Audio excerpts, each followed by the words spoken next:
Itu cara Rasulullah dakwah. Dakwah dia tu dakwah orang yang jahil tak tahu satu tu. Jadi kalau kita nak dakwah orang alim, dah mana? Nak dakwah orang alim nak mana buat? Ahli kitab tu Yahudi, Nasrani, pokok gereja ke apa, semua orang alim dah. Jadi kita nak dakwah dia tu, semua kita nak suruh ikut kita. Semoganya dapatlah kita dapat duduk di tengah. Tidak sengit sebelah. Dan kita dapat buat pertimbangan yang baik. Kita dapat mengenal apakah sebenarnya pengajaran Quran itu. Jadi mukaddimah ni bukan apa pun. Tujuannya pengenalan awal untuk kita balik kepada Quran. Bila kita baca Quran, mengikut neraca ni lah. Baru tepat. Barulah fahaman Quran tu dia mari. Mengikut apa yang dikandaki oleh maksud awal.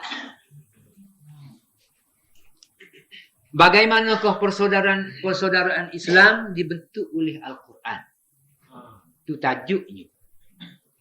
Jadi kita di mana-mana sekalipun umat Islam ni nak kepada persaudaraan Islam. Jadi persaudaraan Islam tu atas neraca mana yang diakui? Tentulah orang tu buat persaudaraan Islam, ukhuwah Islamiyah. Orang ni pun buat ukhuwah Islamiyah. Tapi belah mana cara ukhuwah Islamiyah yang dikandaki oleh Quran sendiri, kita ke mana? Hak ni perlu kita renung. Baik. Di atas tajuk persaudaraan Islam dibentuk oleh Al-Quran. Artinya gambaran Quran nuk persaudaraan Islam belah ni. Sebagaimana yang kita telah ketahui di atas, bahawa seruan Nabi SAW kepada sekalian ahli-ahli millah supaya bersatu padu di atas lunas-lunas kebenaran yang sama mengikut ajaran Nabi-Nabi mereka masing-masing. Itu hak Nabi itu. Maka di atas lunas-lunas inilah Al-Quran memerintah kepada Nabi SAW supaya membentuk suatu badan yang dinamakan persaudaraan Islamiyah. Ukhuwah Islamiyah. Jadi, ukhuwah Islamiyah ataupun persaudaraan Islam tu dibentuk di atas asas. Apa tadi? Asas ta'alau ila kalimatin sawa'in bainana wa bainakum alla na'budu illallah. Setelah orang itu menerima mari, dianggotai oleh orang itu semualah terbentuknya suatu ukhuwah Islamiyah. Sakit beza tu. Nampak. Situ pun nampak dah tu yang sakit beza. Kerana kesemua ahli-ahli millah itu satu pada agamanya.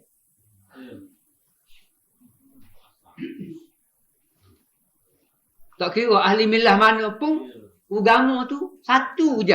Tidak banyak agama.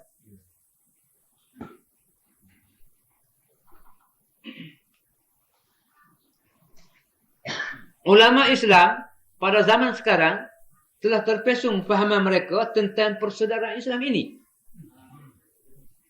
Mereka menyangka bahawa persaudaraan Islam hanyalah digunakan bagi suatu masyarakat di dalam millah Muhammadiyah sahaja.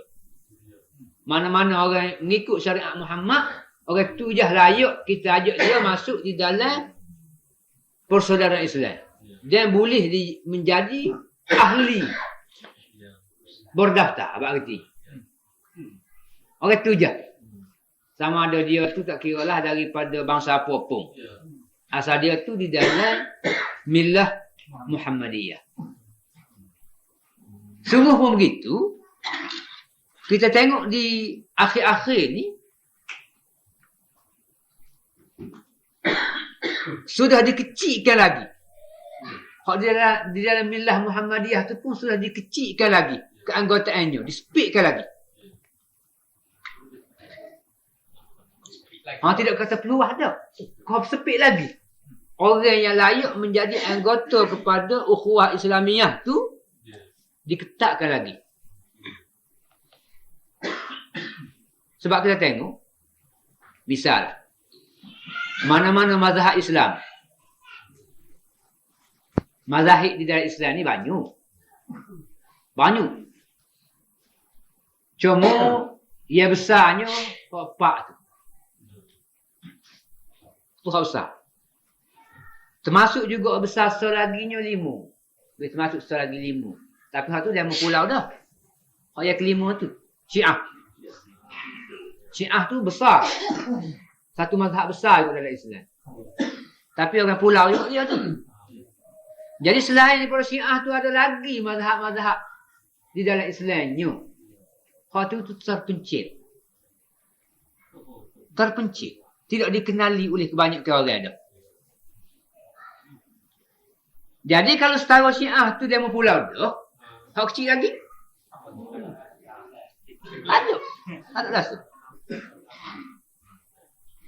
Tak rasa.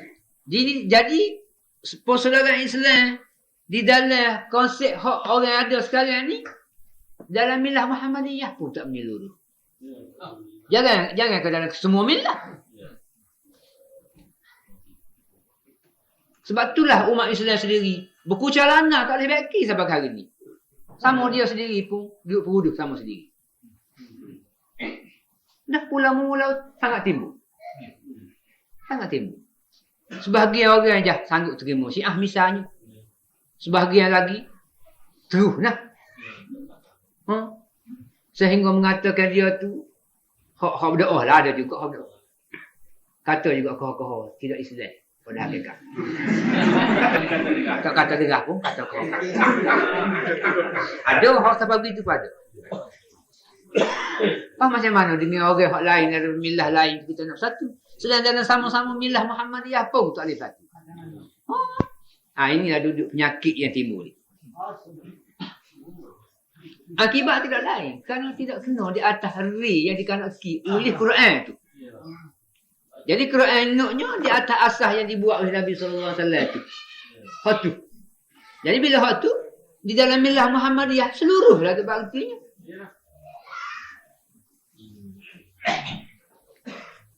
Dengan sebab itulah kita lihat pada hari ini persatuan-persatuan Islam telah diwujudkan di kalangan pengikut-pengikut milah Muhammadiyah semata-mata. Hak ikut Nabi Muhammad je. Hak tu diterima sebagai anggota persaudaraan Islam. Dan tidak diberi peluang kepada umat-umat milah anbiya yang lain. Tak layak orang lain nak masuk. Kerana mereka sifatkan selain daripada umat-umat yang di dalam milah Muhammadiyah itu, semuanya bukan Muslim sebenar. Dengar. Kerana orang itu tidak Muslim sebenar, tak layak dia masuk di dalam ukhuwah Islamiyah. Kita pulau dia.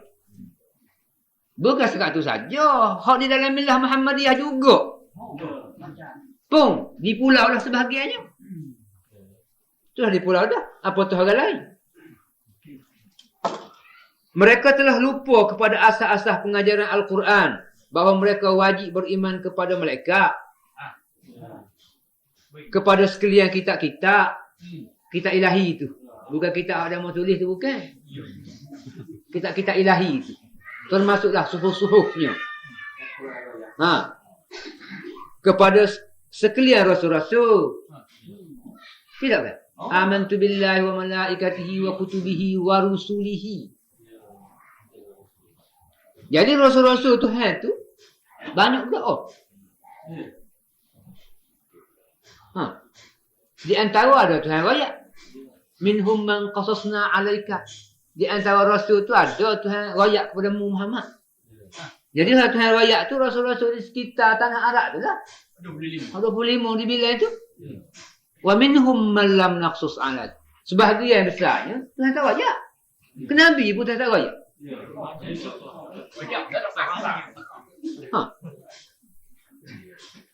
Jadi hak tak raya tu banyak mana tak tahu. Tak tahu banyak mana-mana. Dan pada ayat lain, hak kita baca dah. Tidak ada satu umat pun atas muka bumi ni Tuhan tidak atas rasul. Ada? Jadi berartinya asas hak sama tu ada berlaku dalam semua umat. Kita tidak cuba ikhtiar mendekati umat-umat yang telah ada pengajaran dulu itu. Cuma kita tengok, ni orang kafir. Habis. Itu saja. Mudah kira. Mungkin juga kerana nak lepas kerja bahkan. Lepas tanggungjawab. Nak lepas tanggungjawab malah susah. Sama dalam relax itu kartun juga. Iyalah. Ya.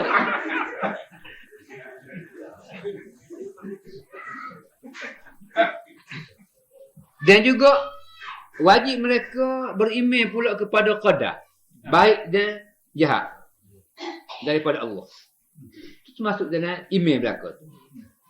Di dalam rukun-rukun iman itu Allah Subhanahu wa taala telah menerangkan dalam Al-Quran bahawa agama yang diwahyu oleh Allah kepada nabi-nabi semenjak Adam hinggalah kepada Nabi sallallahu alaihi wasallam tidak lain daripada Islam.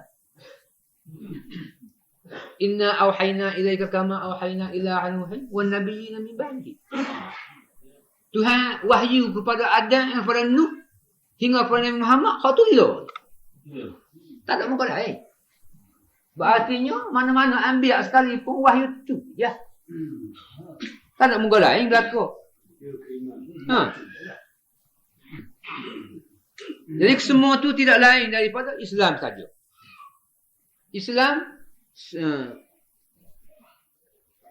Islam saja sebagai sebuah agama Allah yang menggambarkan hakikat fitrah kemanusiaan yang diredai oleh Allah.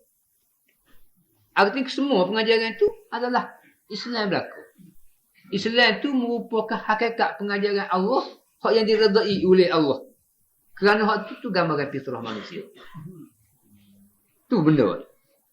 Cuma yang kita dapati apa yang berlainan pada tiap-tiap umat dan tiap-tiap milah itu, seperti milah Yahudi, Nasara, Hindu, Majusi dan sebagainya itu adalah suatu adat resan yang dipanggil syariat. Kalau kita nak kelih beza tak serupa tu gapo? Itu pelaksanaan syariat dia panggil. Artinya upacara melaksanakan kehendak fitrah tu. Tak sama. Berlainan adat, berlainan resan, berlainan perasaan, berlainanlah pula cara melaksananya. Contohnya kalau buat misal hak mudah sekali. Hak paling mudah. Fitrah manusia semua mengatakan menikah tu wajib, berzina tu haram. Tak ada satu pun manusia yang tidak sengit. Tentu begitu berlaku mengatakan. Tak kira walau dia tu atas puncak bukit lahir, tak pernah berjumpa Tok Guru pun, perasaan dia belah tu lah. Berzina tidak molek jahat, menikah tu adalah baik. Sebab tu kalau kita pergi jumpa panggil dalam hutan sekalipun, kita tanya ni siapa? Dia kata bini dia. Hak ni, anak dia. Satu masa hamba pergi ke Hulu Jeli. Jadi nak cuba tengok dekat, nak tinjau dekat orang asli. Jadi ayah hamba kata, ayah tua lah.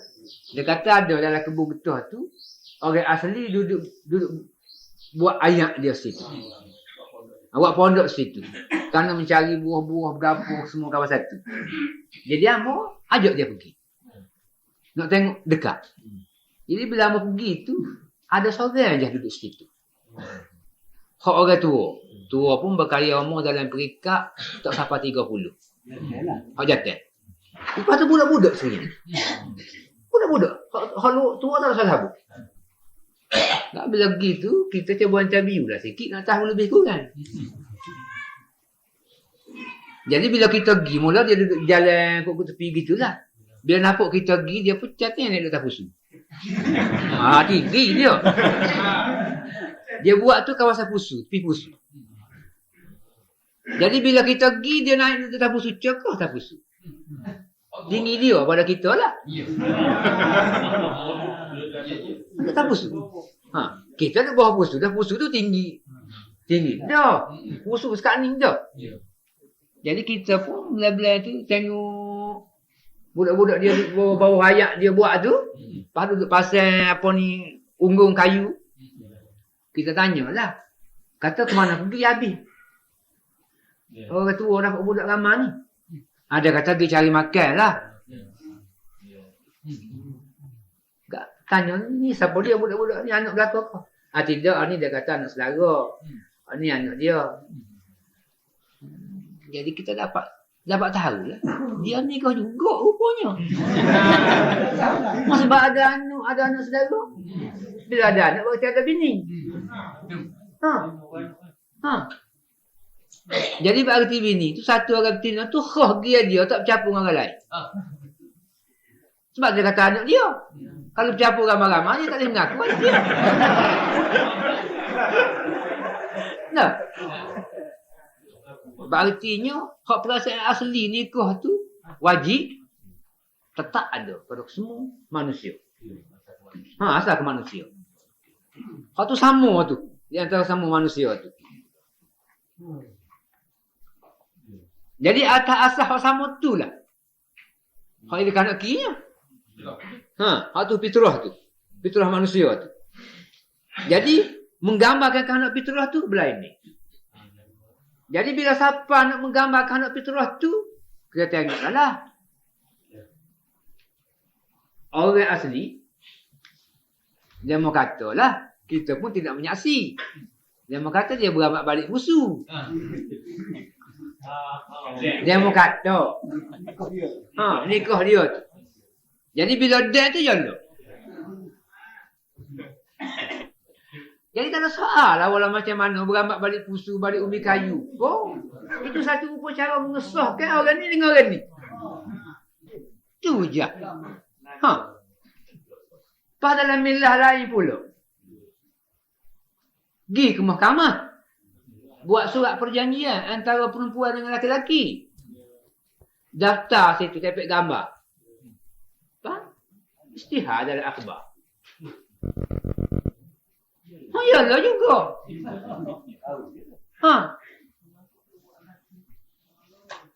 Ada pula sebahagian pula manusianya khusus dengan satu pakaian tertentu. Kalau orang tidak berkahwin, tak pakai pakaian tu. Bila pakai hak tu, semua orang tahu orang ni berkahwin. Jadi bila dia persetujuan antara dua tu, ambil satu masa, pakai semerak pakaian hak khah tu. Jalan. Sebagai istihad, orang ni kahwin weh. Yalah juga. Ada setengah tu pula dengan cara sepuh kita ni. Cara sepuh kita ni. Kena ada suatu upacara akad. Akad buat tamatan antara dua laki perempuan. Dengan perkataan dan bawalah perbelanjaan gapo semua seperti kita tahu tu lah. Kira juga. Walau macam mana pun semua tu nak tidak lebih daripada mentalamaknya menentukan satu perempuan dengan satu laki-laki. Yang tidak boleh berkongsi dah. Tak boleh berkongsi dah. Itu je mentalamak nikah. Upacara belain ni. Jadi jangan kita tengok belain ni dia atas upacara. Tengok maksud ni. Maksud tu hak kanak fitrah. Jadi kitanya duduk nana atas rupa. Tengok rupa tak serupa dengan kita selalu kita. Tak banyak kira. Situ lagi kita mutaligak. Macam mana kita nak pergi rakwa? Di sini kita mutadah. Kita kena kenal di sini. Bila kita kenal sini barulah kita layak mana jadi seorang Muslim. Kalau tidak begitu pengakuan je lah. Kelayakan tu mungkin tidak begitu ada sangat lagi pada kita. Sebab itulah kita tidak boleh bersaing dengan orang lain.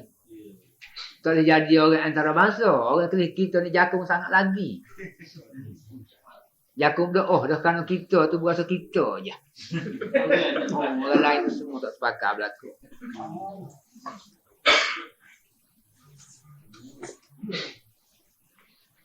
Jadi kalau kita tengok ceramah tu berlainan pada titik milah dan berlainan syariat tu je. Untuk memudah dan menyenangkan mereka masing-masing dalam melaksanakan perbuatan agama itu saja. Itu saja. Jadi sini kalau kita tengok berlainan dalam syariat milah Muhammadiyah je kita kata. Mazhab je. Orang kita ni berlainan mazhab tu pun tak mudah dah berasa ni. Mazhab Syafi'i dengan mazhab Hanafi tu pun Duk berasa support agama lain je. Begitu orang itu. Tak ada pengenalan sebab begitu lalu. Jangan kau lebih lagi. Kau sama sendiri tu pun tak kenal. Allah. Lah kita nak banding dengan ayam. Nak kata betul. Jadi ayam ni kalau awak lari, hagu dia pergi ke lain sementara, mari belaga lah. Tak kenal selalu.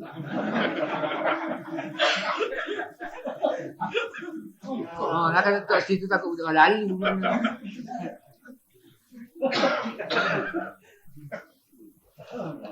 Itulah maknanya ukhuwah Islamiyah ataupun persaudaraan Islam yang dibentuk oleh Al-Quran.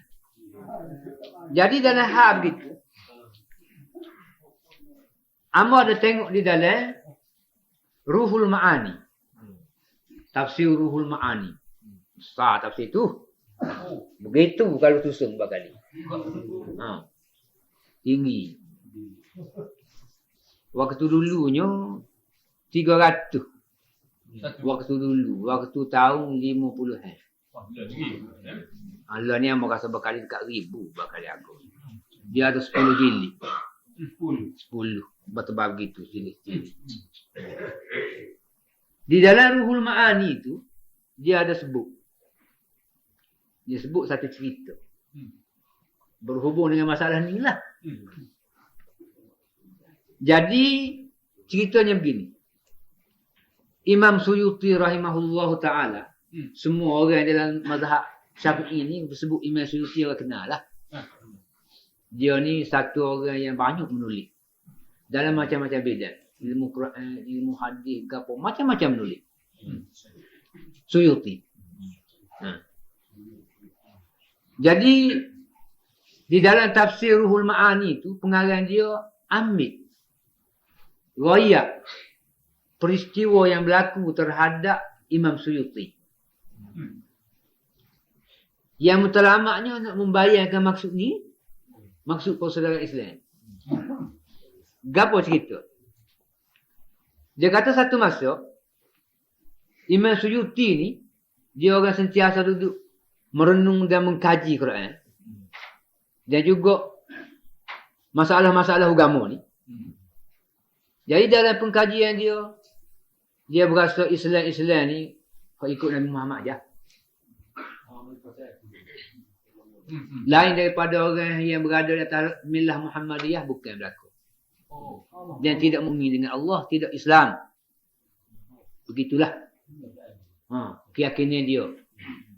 Dengan sebab tu dia cuba menulis bergebar-gebar kertas untuk memastikan bahawa Islam itu bahagian umat Muhammad je. Orang lain tak masuk. Tulis. Sehingga habislah di dalam penulisan dia tu. Dah selesai menulis tu. Berkali berasa letih lah getih.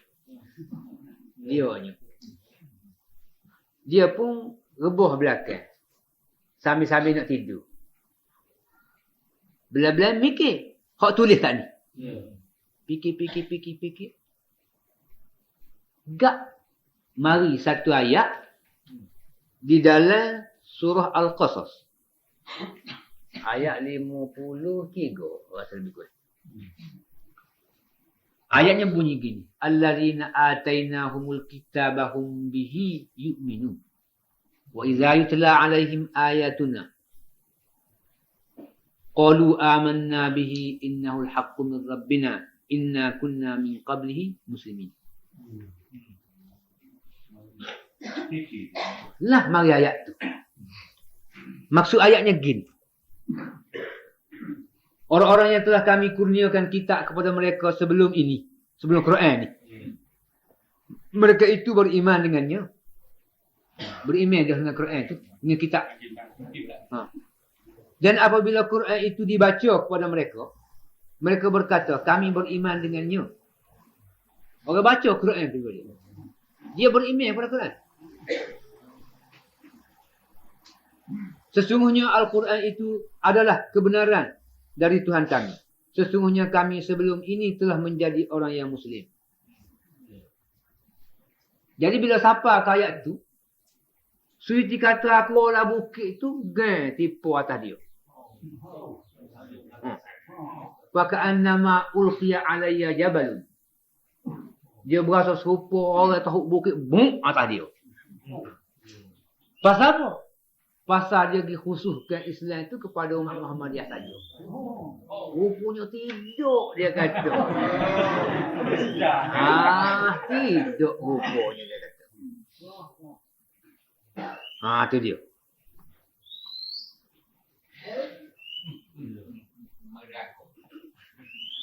Sedar. Itu perkataan Suyuti. Di dalam Ruhul Ma'ani, kalau siapa ada, tengoklah. Muka surat 9, jilid yang ke-20. Ruhul Ma'ani. Dia, jilid hak sesa tu, dia tidak banyak, 10 je. Di dalam satu-satu tu, dia ada 3, 2, 10. Juzuk lah kita kira kan. Macam juzuk. Allah hamba rasa padas kat tu dulu. Hari ni kita tamu semula. Bismillahirrahmanirrahim. Alhamdulillahirabbil alamin wassalatu wassalamu ala rasulillah wa ala alihi washabbihi ajma'in. ربنا افتح بيننا وبين قومنا بالحق وانت خير الفاتحين. ربنا افتح بيننا وبين قومنا بالحق وانت خير الفاتحين. قومنا بالحق وانت خير الفاتحين. ربنا هب لنا من ازواجنا وذرياتنا قرة اعين واجعلنا للمتقين اماما. اللهم ارنا الحق حقا وارزقنا اتباعه وارنا الباطل باطلا وارزقنا اجتنابه. ربنا آتنا في الدنيا حسنة وفي الآخرة حسنة وقنا عذاب النار. وصلى الله على سيدنا محمد وعلى آله وصحبه أجمعين. سبحان ربك رب العزة عما يصفون وسلام على المرسلين والحمد لله رب العالمين. Dibuat oleh ulama-ulama yang kebelakangnya ni, nampaknya terlalu jauh perbezaannya. Kerana apa yang dibuat oleh kebanyakan orang Islam di zaman-zaman akhir ni hanya persatuan Islam ataupun persaudaraan ukhuwah Islamiah tu hanya dihak keanggotaannya kepada orang-orang yang dikatakan beragama Islam saja di sisi mereka. Jadi mana-mana orang yang di dalam milah lain yang mengikut mana-mana ajaran Nabi selain daripada Nabi kita, Nabi Muhammad, semuanya dipulau dan tidak diterima menjadi ahli. Jadi Qurannya sebagaimana dibuat oleh Nabi SAW, keanggotaannya terbuka luas kepada semua ahli millah. Boleh berdaftar menjadi anggota persaudaraan Islam. Di bawah satu ajaran, iaitu ajaran Allah melalui kitab masing-masing, dan menyempurnakan ajaran yang belum lengkap dalam kitab mereka tu dengan ajaran Quran. Itu berbezalah. Dan benda ni kita akan bertemu masa-masa depan lagi, macam dalam Hujjatullah ke dan tafsir ke lagi apa adalah benda-benda yang berkaitan macam itu.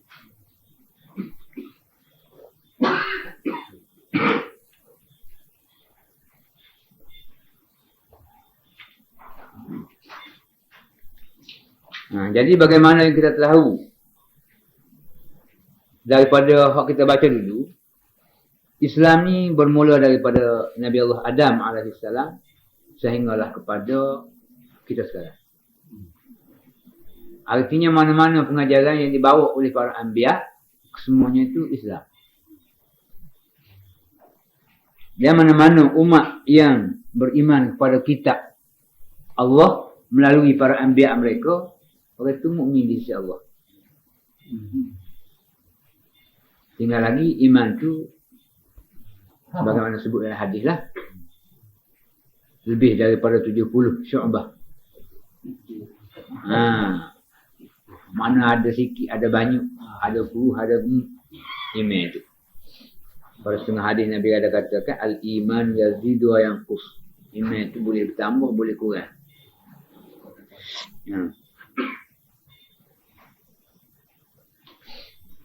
Kalau kita ingat kepada tawarikh umat Islam sebelum berlakunya peperangan dunia yang pertama dulu,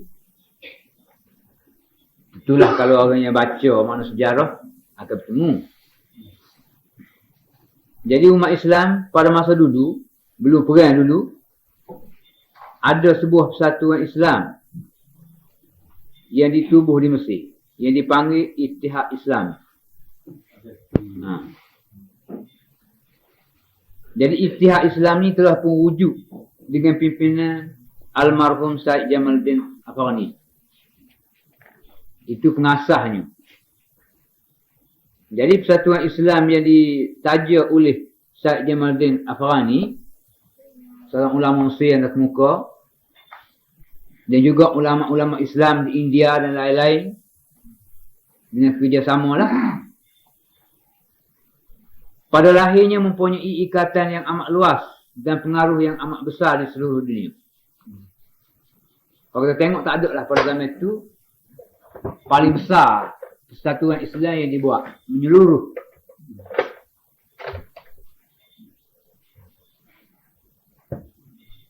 Tetapi usaha mereka tidak dapat hendak memberi apa-apa kebaikan pun kepada umat Islam. Baik pun dari segi pelajaran, pendidikan ekonomi, lebih-lebih lagi dari segi politik. Hasil daripada persatuan itu, tak ada gapo pun kesan baik kepada umat Islam yang hidup. Jadi cubalah kita tengok pula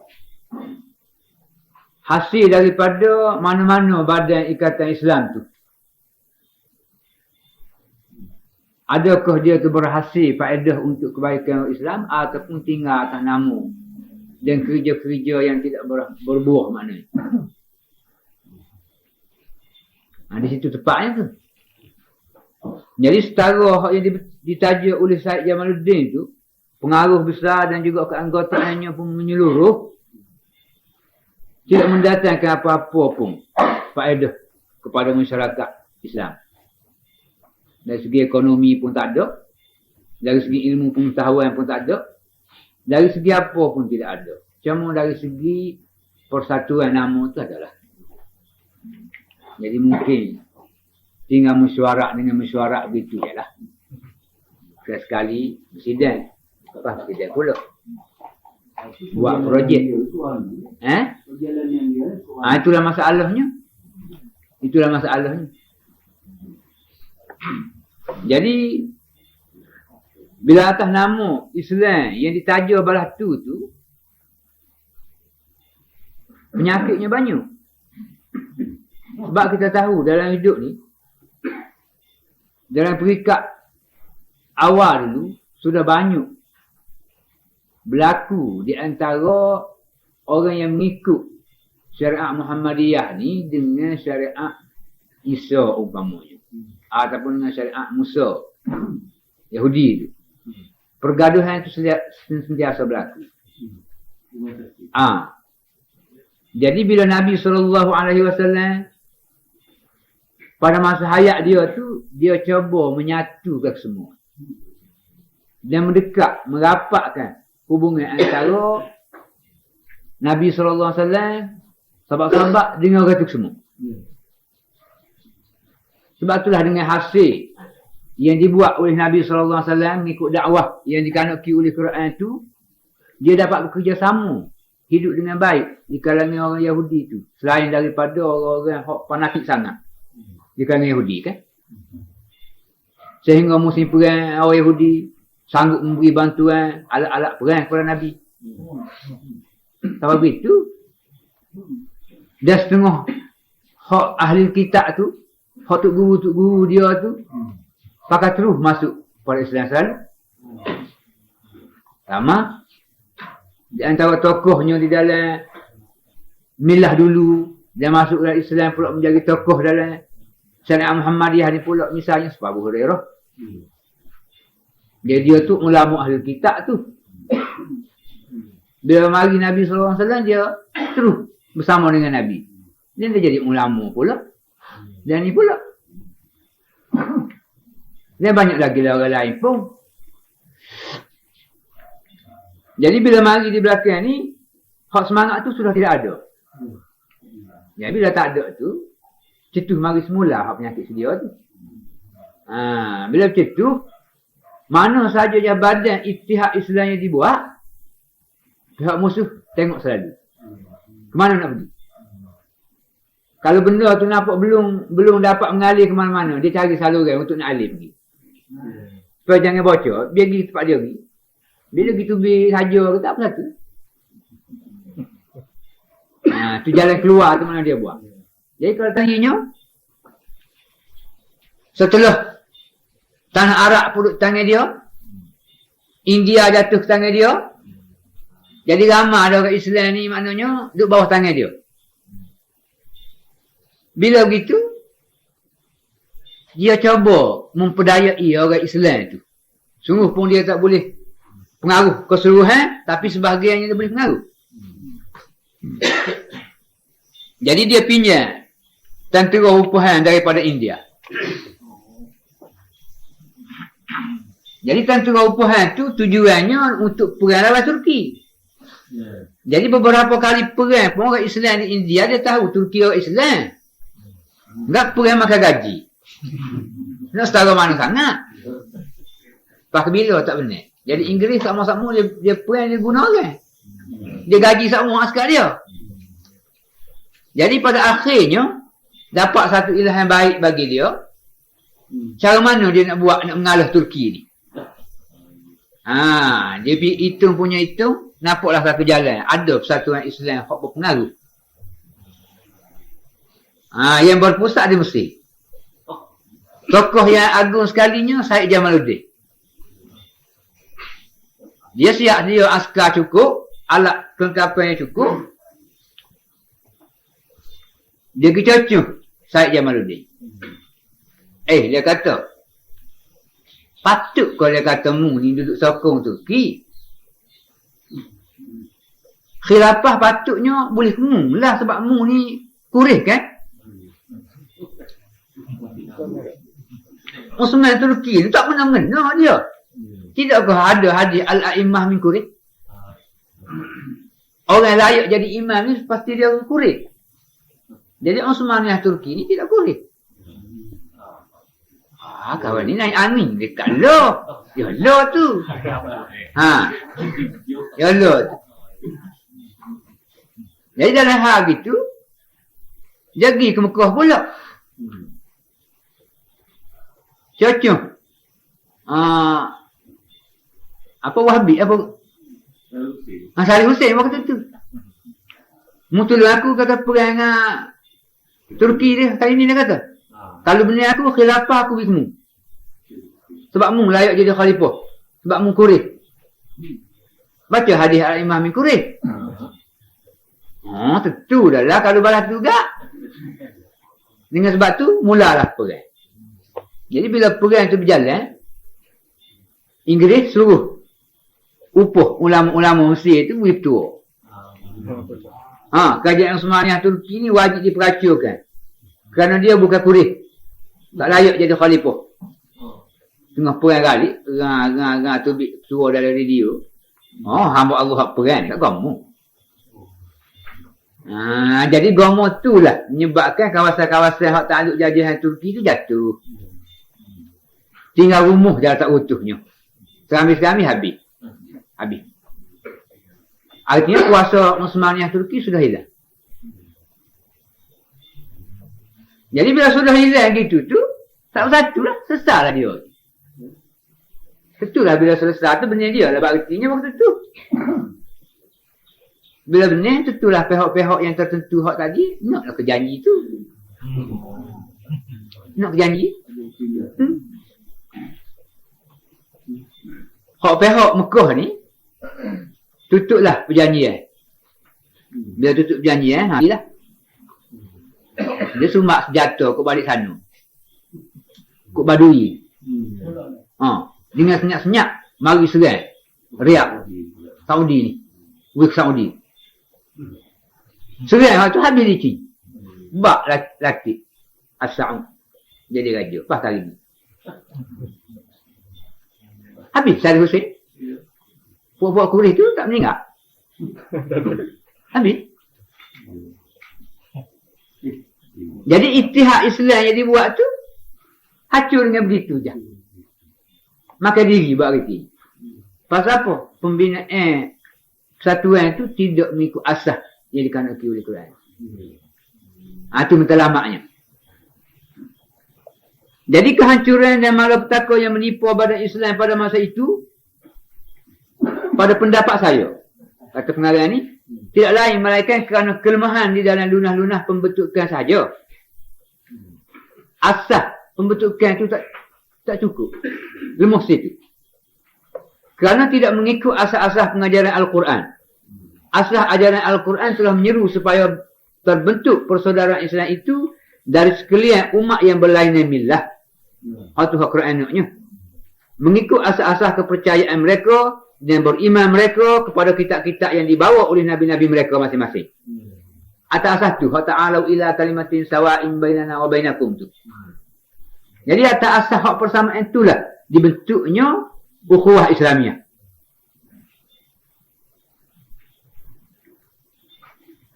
Maka termasuklah kaum Yahudi, Nasara, Yunani, Majusi, Hindu dan lain-lain ahli millah menjadi sebahagian daripada anggota persaudaraan Islam yang dianjur oleh Al-Quran. Itu cara yang dikehendaki oleh Quran. Jadi mungkin cara yang dikehendaki oleh Quran ni di antara ulama kita tidak berkemampuan nak buat. Selain daripada hak semangat sedia yang ditanam oleh orang-orang yang fanatik dulu tu, mana selain pada kita kesemuanya orang lain tu salah belaka. Kelemahan pula nak mengatasi fikiran demo. Jadi orang-orang hak milah dulu ni banyak terdiri daripada hukama, orang yang bijaksana dari segi akal yang tinggi. Jadi bilalah kita ni tidak mempunyai kemampuan di dalam nak menghadapi akal tu, jadi kita pakai talak petang lagi demo. Bila takut masuk ke dalam tak? Tak ada 2-3 patah kita terlekong. Mungkin begitu maknanya kerana kesanggupan tak ada. Tetapi sebenarnya kalau masalah mencari kebenaran tidak timbul. Sebab kebenaran itu satu saja sama. Dia dengan kita sebetulnya. Hak yang timbul perkelahian ni kerana nak menegak benar basah. Nak menegak benar basah ni berartinya kita nak menegakkan syariat kita je. Kita kalau semua orang tu, mengikut supaya kita, semayang pun supaya kita, puasa pun supaya kita, uni pun supaya kita, makan supaya kita. Jadi kita nak gerak demo begitu belakang, mana boleh. Tentu tak ada siapa nak jadi saing dengan kita. Siapa tu menjadi anggota. Kalau kita tak kita lah misal, kita nak pergi bersaing dengan demo. Jadi orang suruh boleh nak bersaing aku. Tapi mu kena makan sepatu. Pakai sepatu. Petang lagi kita tak. Jadi tak kena lah asal barat tu. Tak kena. Jadi dalam masalah kecil tu, jangan peduli. Mengikut asas yang dikehendaki oleh Allah tu je. Ta'alau ila kalimatin sawa'in bainana wa bainakum alla na'budu illa Allah. Ubudiyah kita tu pasti bulat kepada Allah. Yang ada pun di antara kita ni selain daripada Allah. Wala nusyrika bihi syai'a. Syirik jangan. Patut ittifaq semua tu. Wala yattakhidha ba'duna ba'dan arbaban min dunillah. Jangan kita ambil di antara kita ni menjadi Tuhan yang kedua. Ibarat kata-kata. Orang yang menjaga kita dan menjamin kita selain daripada Allah. Itu asal. Dia hukum 10 kan, hukum 10 tu ada dalam Taurat, ada dalam Quran, ada dalam Injil. Yang semua dalam kitab ilahi ada hukum 10 tu, asas tu. Kalau asas tu ada, dalam melaksanakan kehendak tu, terpulang lah, adat demo pakar lah adat demo. Asal patuh pada pokok tu. Tu dia duduknya. Itu hak Quran tu. Barulah semua orang tu boleh bersama-sama. Kalau kita tengok setengah orang pun boleh bersaing rapat misal di antara satu orang dengan satu orang. Berlainan milah. Berlainan anutan, berlainan adat resan. Hanya dari segi cari makan je. Kerana maksud cara makan je boleh saing rapat. Ada. Pasal apa kita cara masalah dia. Masalah umum, masalah aku. Tapi kerja kita dalam mencari kehidupan, satu. Lana-lana. Apa boleh buat? Cuma asas Quran nuknya persaudaraan yang dikanaki dalam Islam tu. Hak mengikut Qurannya atas asas tu pasti. Hak masalah syariat tu masalah yang kedua tu. Hak tu boleh tolak ansur tu. Camanya dikanakinya selalu jadilhum billati hi ahsan. Kalau ada masalah-masalah apa, kita bermujadalah dia. Artinya cara apa ni, bukan berdebat. Bukan berdebat tu. Mujadalah ni kita kata soal jawab lah. Soal jawab lah. Nak cari kebenaran tu. Kita cari jalan hak lebih molek daripada hak dia tunjuk. Gitu. Sebab hak molek tu memang lebih ada pada Quran tu berbanding hak tu. Tu ialah. Allah Subhanahu wa taala telah berfirman dalam surah Al-Baqarah ayat 62. Begini bunyinya. Bismillahirrahmanirrahim. Innal ladzina amanu wal ladzina hadu wan nasara was sabiina man amana billahi wal yawmil akhir wa amila salihan falahum ajruhum 'inda rabbihim wala khaufun 'alaihim wala hum yahzanun.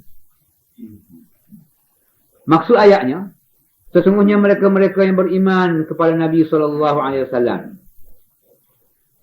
dan mereka yang beriman kepada Musa, orang Yahudi itu, dan mereka-mereka yang beriman kepada Isa, orang Nasrani, dan mereka-mereka yang beriman kepada anbiya-anbiya sabiin yang terdahulu. Sesiapa saja yang benar-benar beriman dengan Allah dan kitab Al-Quran dan hari akhir, yakni Nabi akhir. Itu makna wal yaumil akhir. Man amana billahi wal yaumil akhir. Nabi hak penyuduh. Wa amila salihah, serta berbuat amal-amal yang baik. Fala khaufun 'alaihim wa la hum yahzanun. Maka tidaklah kebimbangan ke atas mereka itu, dan tidak pula mereka itu pasti merasa rusing. Artinya, kalau orang itu sudah beriman kepada kitab dia, kepada anbiya dia, di syarat dia nak menyempurnakan iman dia, iman dengan Quran sekali. Cukup. Tak ada apa satu. Di dalam mengamalkan kehendak agama tu, kalau dia tak boleh tukar dengan hak syariat Muhammadiyah, nak kekal atas syariat dia pun tak apa. Tak ada apa satu. Kalau dia semayang di gereja dia, tapi semayang tu mengikut syariat dia dululah, yang tidak mengandungi unsur syirik, tak ada apa-apa. Tapi tidaklah sempurna sebagaimana ada dalam syariat Muhammadiyah. Jadi kalau kita tak boleh tolak asal dari segitu, sebab mana kita nak boleh bersaing dia, nak ajak dia mari?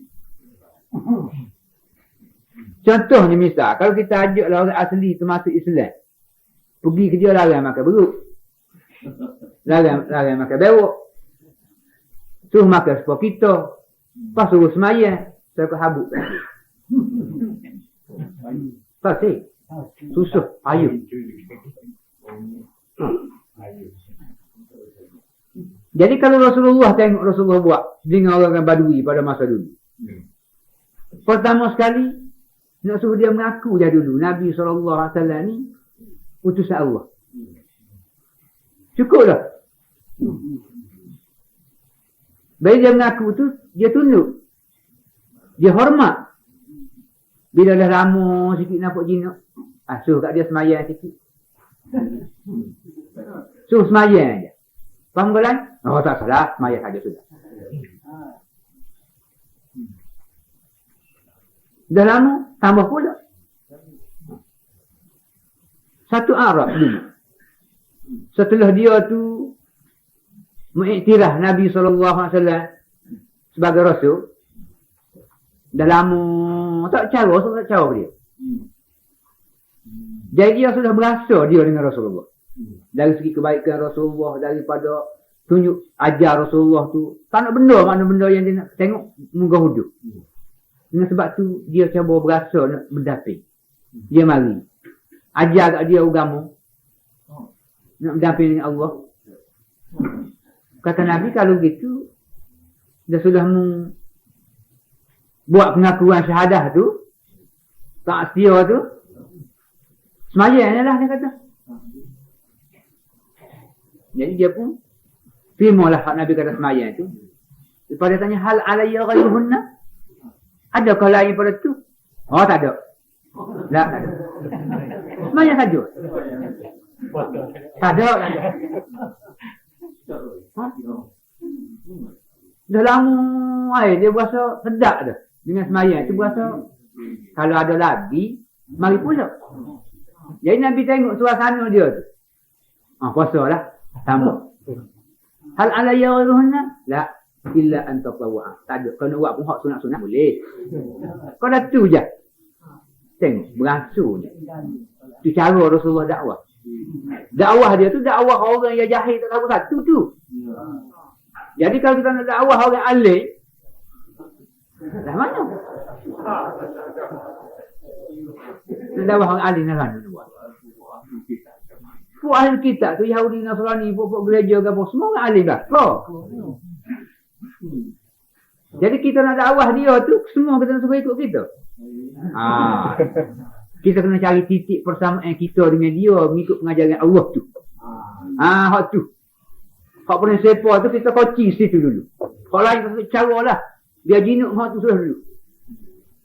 Dah lama boleh bercampur gaul, gapo kau tu kat ni dalam hasil bercampur gaul tu. Benda molek pada kita tu dia nampak.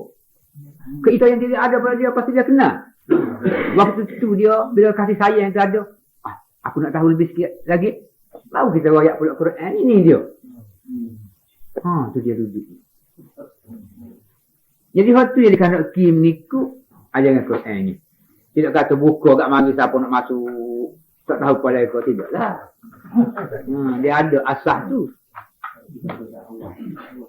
Jadi dari ayat ni sudah pun iktiraf bahawasanya orang Yahudi baik. Orang beriman kepada Nabi SAW baik. Nasara pun serupa. Termasuklah orang-orang yang beriman kepada milah Sabi'ah dulu. Hindu, Confucius ke, tak kira lah daripada mana pun asal umat tu ada pengajaran kitab ilahi. Orang tu semua sekali tidak perlu bimbang dan ragu. Iman dia dengan Allah sudah pun ada. Tinggal lagi sempurna ke iman dia yang belum sempurna. Dengan beriman kepada Quran. So lagi dia tambah. Sebab cerita man amana billahi wal yawmil akhir wa amila salihan. Jadi lazim daripada keimanan dan keyakinan itu lahirnya amalan baik. Dia orang itu tidak perlu pusing dan tidak perlu takut lagi. Jadi dengan ayat ini jelaslah bahawa Allah Subhanahu Wa Taala mensifatkan tiap-tiap umat yang berkeyakinan dengan mana-mana nabi yang dibangkit kepada mereka dan kitab-kitab ataupun suhu-suhu yang diturunkan kepada mereka menerusi nabi-nabi yang tersebut itu, kesemua mereka itu adalah golongan mukminin belaka.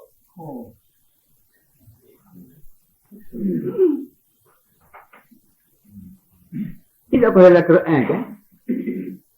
Dalam rukun iman itu amantu billah wa malaikatihi wa kutubihi. Kutubihi itu jamu. Mengikut hak Arab lah. Jamu ada perkataan kitab. Kitabung tu satu. Kutub banyak. Bagi umat Islam hak mengikut syariat Muhammadiyah ni, hanya kalau dia beriman kepada Quran saja. Tolak semua kitab ilahi lain. Dia ada iktiraf. Dia kena iktiraf kalau pengajaran kitab ilahi selain pada Quran tu. Cuma sebahagian ulama tidak setuju bagi orang awam membaca kitab-kitab ilahi selain pada Quran. Memang takut silu. Hak ada tahrif dalam itu kita ambil juga. Kerana tak beza antara hak benar dengan tidak. Sebab banyak dalam kitab ilahi dulu telah berlaku tahrif. Artinya perubahan. Jadi perubahan yang berlaku tu, mengikut Imam Bukhari, bukanlah orang tu sengaja diubah. Nabi Muhammad tu putih misalnya, dia betul hitam. Tidak berlaku. Bagaimana kata setengah ulama ni, dia tu jahat punya jahatnya, dalam kitab dia tu kutip bagi habis. Tidak begitu. Mengikut Imam Bukhari, tahrif ataupun perubahan yang berlaku dalam kitab-kitab ilahi sebelum daripada Quran ni, termasuklah Taurat, Injil, tahrif ataupun berubah tu dari kerana salah terjemuh. Salah terjemuh. Istigma perkataan tu tidak menepati hak sebenar. Seumpamalah kita kata misal, kalau kita terjemuhkan lafaz Allah tu Tuhan. Orang Melayu panggil Tuhan. Adakah benar-benar perkataan Tuhan itu menepati dengan pengertian Allah? Tapi bagi kita orang Melayu, dia sebut Tuhan itu Allah lah. Tapi bagi setengah orang tak disebut lagi Allah, Tuhan. Sebab dia renung tak menepati maksud Allah. Mana gitu. Tetapi kalau dah tak menarak lari, tidak jadi hak. Kadang-kadang terjemahan tu sudahlah tidak menepati, lari pula. Lari pula daripada maksud asal. Contoh waktu dia misal. Perkataan Ibnu. Anu. Jadi kebiasaan anak ni, artinya lahir daripada ibu dan bapa. Itu nama anak. Ibnu. Jadi dalam perkataan Arab, Ibnu. Di dalam perkataan Melayu kita panggil anak. Jadi anak ni itulah hak lahir daripada ibu dan bapa. Kacukan dua tu lahir anak. Jadi di dalam kitab dulu ada sebut. Nabi Musa tu, Nabi Isa tu Ibnullah.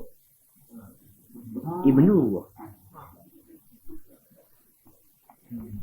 Jadi Ibnullah tu di dalam istigma lafaz perkataan tu pada zaman awalnya, Ibnu tu makna kekasih. Bukan Ibnu mana anu. Jadi dah lama zaman tu penterjemuh mari, zaman tu guna Ibnu tu anak dia. Jadi ditulis Ibnu tu anak situ. Jadi anak Allah. Jadi orang belakang mari, anak Allah. Orang belakang lagi mari, anak Allah. Jadi orang yang menterjemah awal bukan kerana dia sengaja nak kata Ibnu tu anak, tapi dia tahu penggunaan.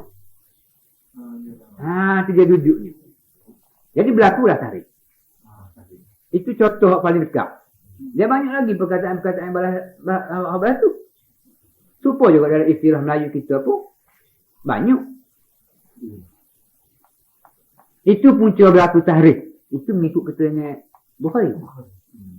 Sebab dia kata tak munasabah satu umat yang menjunjung kitab suci, yang dia hidup mati pun dengan kitab tu, tiba-tiba dia nak punah dan nak jalan kitab tu. Tak munasabah. Itu kata Imam Bukhari. Jadi kita boleh terima lah apa yang kata oleh Bukhari itu, kesilapan yang berlaku tu daripada segi terjemuh tu. Salah terjemuh, salah lah. Sebab itulah masalah penterjemahan ini berat. Kalau orang tidak benar-benar arif dalam bidang ilmu tu menterjemuh, lari selalu lah. Itu dia duduknya.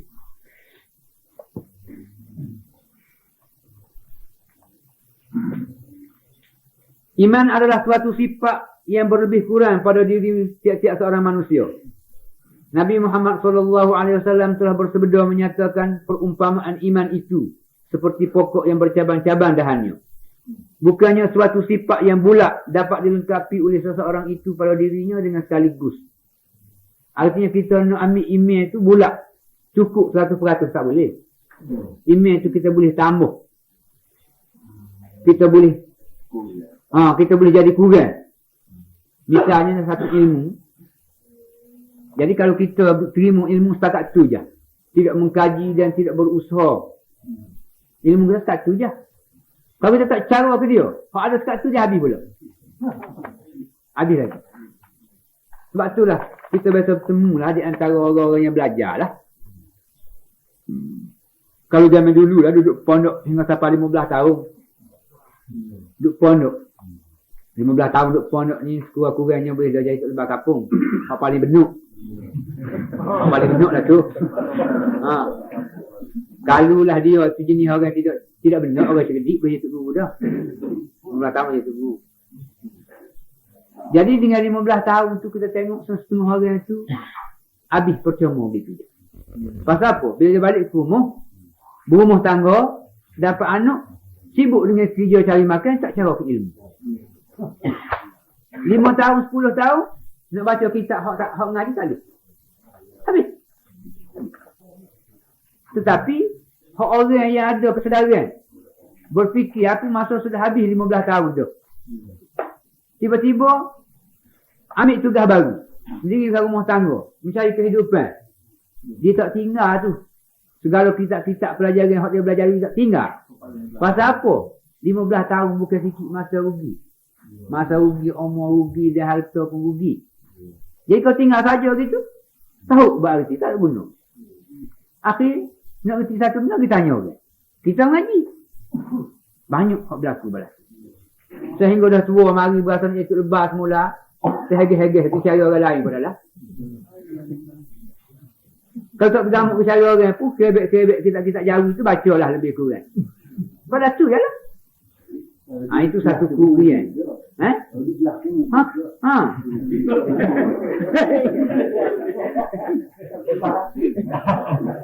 Jadi email pun balas tu juga.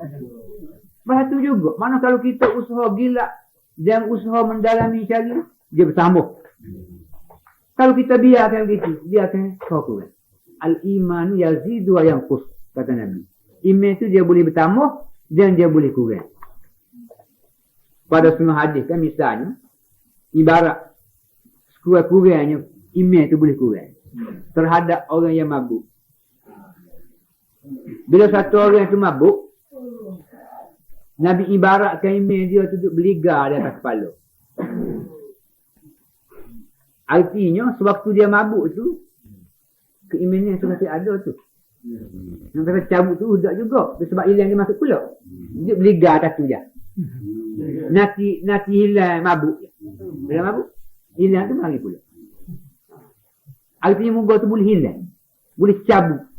Dengan beberapa sebab. Sebab tu dalam syariat kita tidak benar sekali-kali mabuk. Dia diharam mabuk. Tidak boleh. Antara satu lah.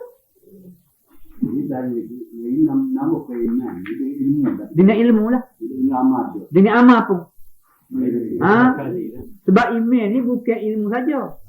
Di dalam Bukhari itu, dia ada sebut dalam tarajum dia tu, al-imanu qawlun wa amalun. Iman dia tu serangkai.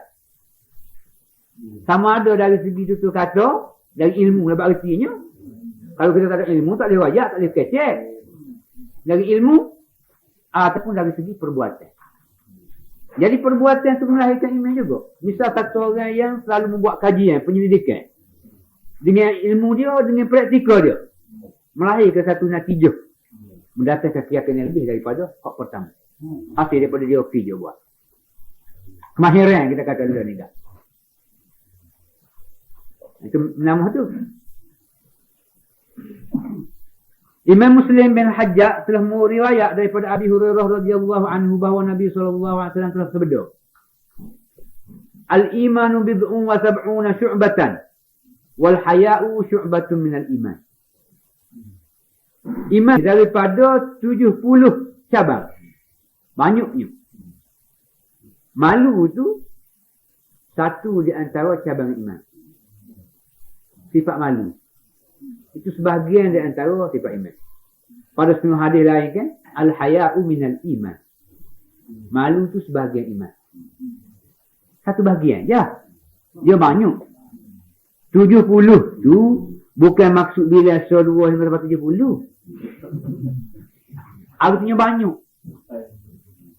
Jadi mengikut kaedah ulama, al-adad la mafhumalah dia.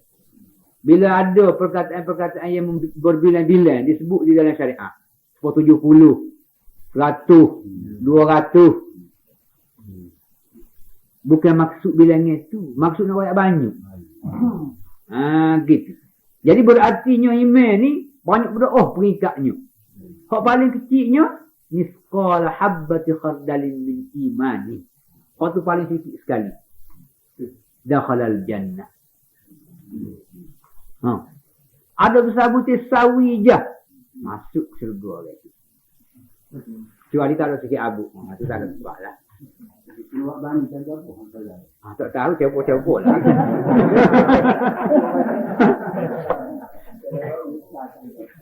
Kalau kita kata tidak salah berkali. Hak besar zarah tu. Hak semula jadi dia. Hak fitrah. Misalnya dia manusia. Lahir sebagai seorang manusia lah. Akal dia tidak cacat, tak ada apa. Tapi lahir dia tu di dalam satu keluarga kecil yang selalu terpecil daripada manusia lama. Kehidupan dia hampir sama dengan melatang je. Mungkin dia makan ulat pun dia makan. Tetapi dia iman walau macam mana dari segi fitrah dia. Walau sikit pun ada. Ada. Jahil tahu mana pun. Itu menyagi, itu kata.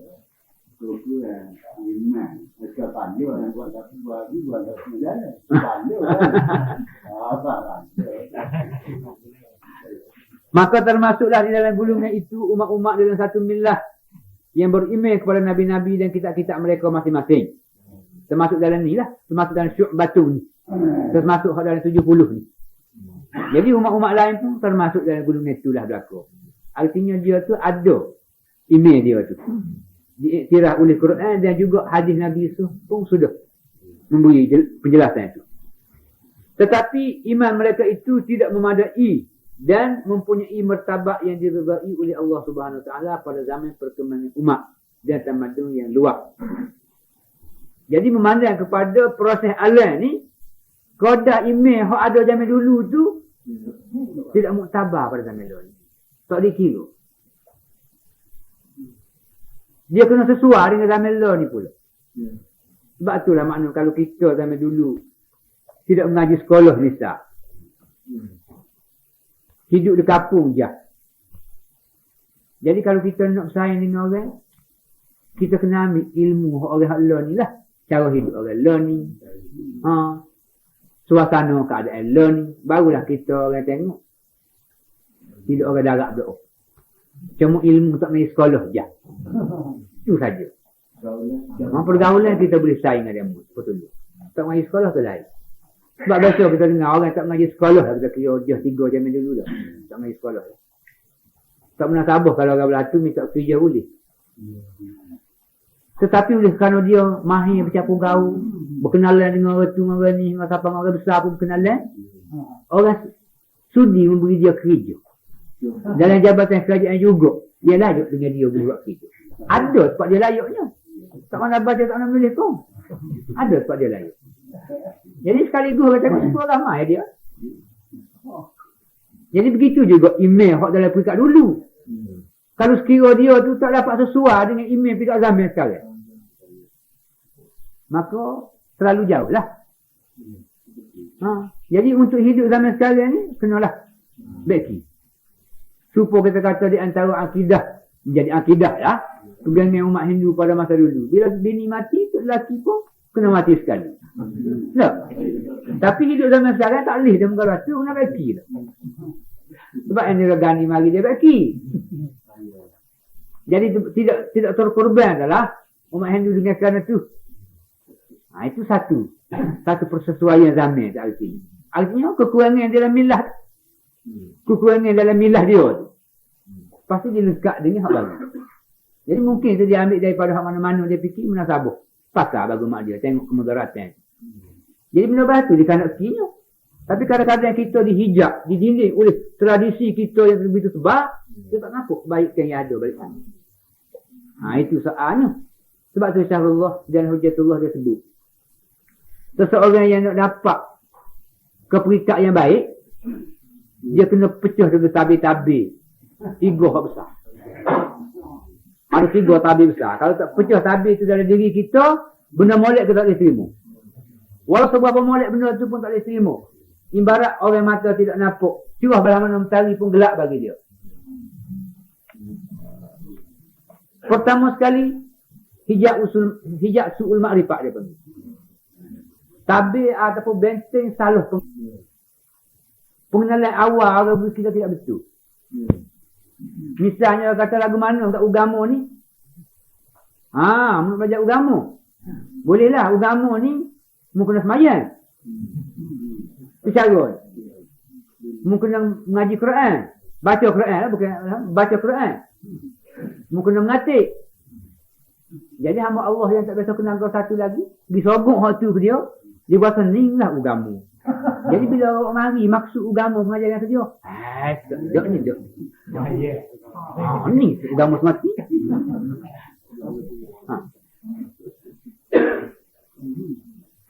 Itu cara. Salah pengenalan dia panggil su'ul makrifah. Supaya juga kita kata orang tidak kenal rimah. Jadi kita royak rimah tu tunjuk kucing. Kerana orang nak beroyak tu dia kenal rimah, dia kenal kucing. Tapi dia nak royak orang tu supaya orang tu boleh kenal rimah dengan semati tak boleh royak. Tak ada kelimuh bagi dia.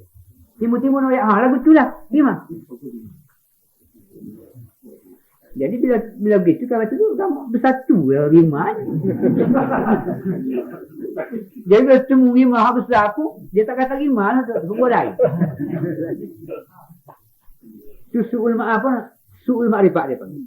Salah pengenalan. Jadi salah pengenalan ni satu perkara bahaya besar bagi kita. Itu merupakan benteng, dinding tebal tu.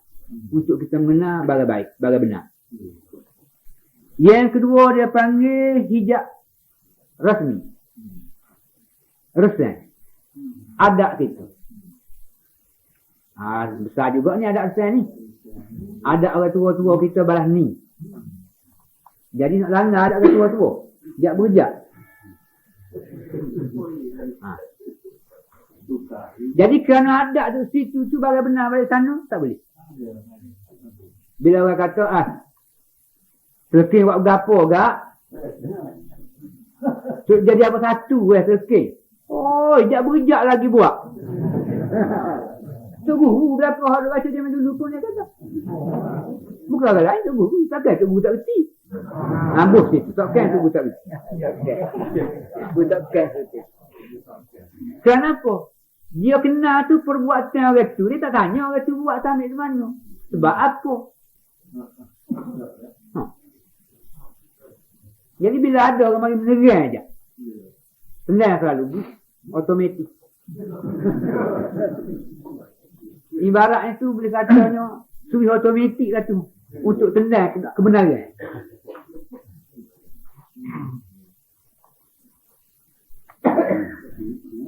Dua. Yang tiganya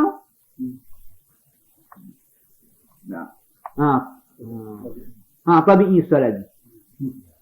Hak tu hak peribadi. Tiap-tiap orang tu ada tabiat dia sendiri. Tabiat dia tu kadang-kadangnya dibentuk oleh keluarga dia, suasana masyarakat sekitar dia, ataupun tradisi kaum dia. Menjadi tabiat bagi dia. Hak tu pun rakan juga.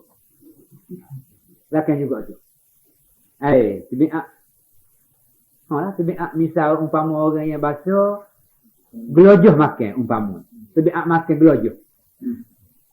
Jadi kalau tak boleh beki tabiat gelojoh tu, jadi masuk di mana-mana majlis, dia tidak dihormati oleh orang lah. Tapi kalau dia sedar boleh beki, dia boleh jadi sebagai ramah juga. Tapi kalaulah sifat gelojoh dia tu selalu banyak, dia tak dapat nak tahan. Mana-mana pun berlaku. Di waktu tu, benda molek tak boleh terima bagi dia. Tak boleh terima. Bila benda tu mari, belagar lah dengan dia, hadap dia. Tenang sekali.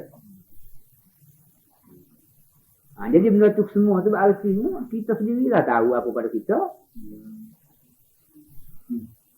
Jadi untuk kita terima barang baik, dinding tu kena pecah tu, habis. Buang tu. Barulah kita boleh terima benda tu. Sebab itulah, Amal rasa jalan pemikiran Quran dan juga jalan hikmat syahrullah ni, kalau kita nak terima pun, Amal kata salah satu di antara syarat lah, kalau orang tak biasa lagi, segala ilmu sedia tu tinggal tangga lah dulu. Jangan naik ke surga.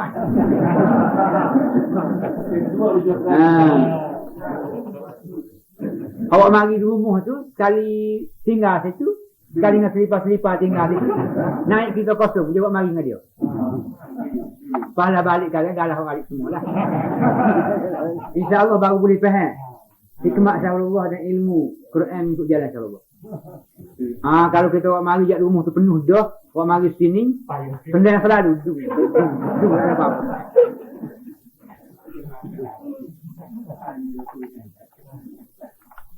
Itu merupakan hijab-hijab tu.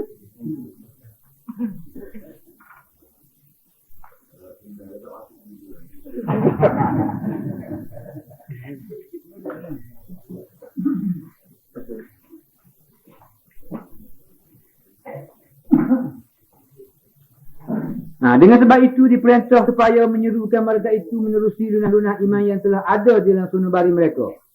Supaya menyempurnakan iman mereka masing-masing mengikut pengetahuan yang khusus pada zaman dibangkit.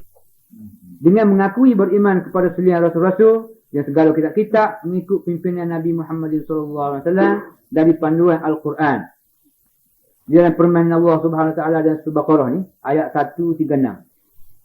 Qulu amanna billahi wa ma unzila ilaina wa ma unzila ila Ibrahim wa Ismail wa Ishaq wa Yaqub wal asbaq wa ma utiya Musa wa Isa wa ma utiya an-nabiyyun min rabbihim la nufarriqu baina ahadin minhum wa nahnu lahu muslimun. Jadi naklah semua orang itu buat pengakuan ni. Iaitu katakanlah kena buat ikrar ni. Kami beriman kepada Allah. Patuh ittifaq semua tu. Beriman kepada Allah. Dan kepada apa yang diturunkan kepada kami. Semua ahli millah tu. Kitab-kitab dia tu. Dan kepada apa yang diturun kepada Nabi Ibrahim. Artinya selain daripada khususi. Ibrahim, Nabi Ismail, Nabi Ishaq, Nabi Yaqub dan anak-anaknya. Dan apa-apa yang dikurniakan kepada Nabi Musa dan Nabi Isa dan yang dikurniakan kepada sekalian Nabi-Nabi yang diutus dari Tuhan mereka. Jika nak semua orang mukmin dengan kitab-kitab tu, dia kena iktiraf semua kitab-kitab ilahi dulu.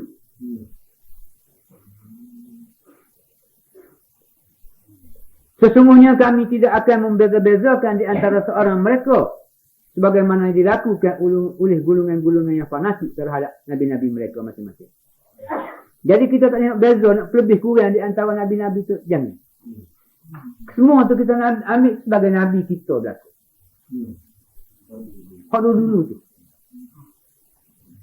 Inilah setengah ulama ni tak setuju. Kita kata nabi kita sallallahu alaihi wasallam. Bapa kita duduk kita saja gitu. Jadi seolah-olahnya nak kirah nabi lain. Memberi mafhum gitu.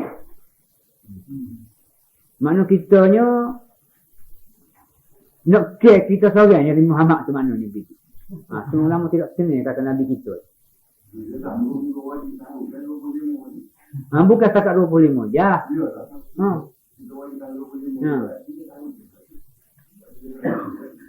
Bimbang. Karena bimbang takut, kita care je. Kita setuju tu kata kita. Tapi tu biar kita. Biar kita, nak kata nabi kita. Kalau kita pun tahu. Bukan Nabi Muhammad SAW, Nabi kita, Nabi lain kita juga. Tapi tu biar. Nabi kita SAW kan betul-betul. Yang tu biarnya lekat nak buat ni. Nak buat, nak lekat tu. Tapi dia tak siap ajar gitu, biar kata orang kata lah makna mungkin ni. Tu je. Tapi semua ulama tu larang-larang kata Nabi kita tu.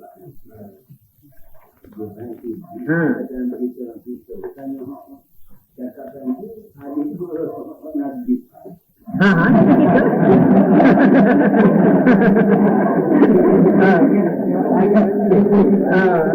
Jadi gini juga lah. Sama lagi lagi meak dah. Nak apa ni? Padahal kita tahu jangan Nabi Musa Nabi kita juga. Tapi bila kata Nabi Musa kita tak kata Nabi kita.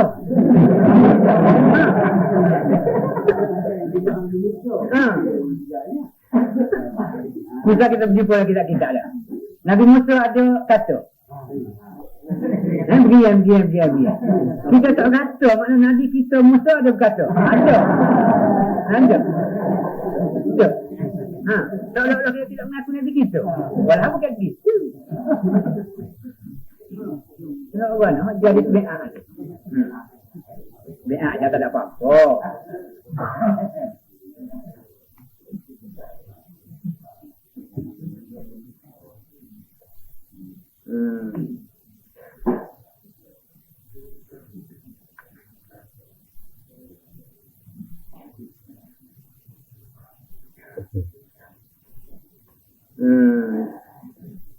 Nabi Isa dan yang dikenal sekalian Nabi-Nabi yang diutus dari Tuhan mereka. Sesungguhnya kami tidak akan membezakan di antara orang mereka sebagaimana dilakukan oleh golongan-golongan fanatik terhadap Nabi mereka masing-masing. Sebab gitulah. Ada golongan antara manusia ni yang selalu fanatik dengan Nabi pun ada. Oleh kerana terlalu kasih kepada Nabi dia tu, dia tidak iktiraf lain. Misalnya, kena sebutlah Quran. Di antara orang yang fanatik kepada Nabi dia dan pengajaran dia aja. Umpamanya orang Yahudi. Qalatil yahudu amanna. Apa ni? Orang Yahudi tu ada sebut. Ayat ni. La yadkhulul jannata illa man kana hudan aw nasara. Itu ayat ni. Jadi kerana dia selalu fanatik kepada Nabi dia dan juga ajaran dia aja, kitab dia aja, dia tidak iktiraf orang lain. Mana keistimewaan yang ada pada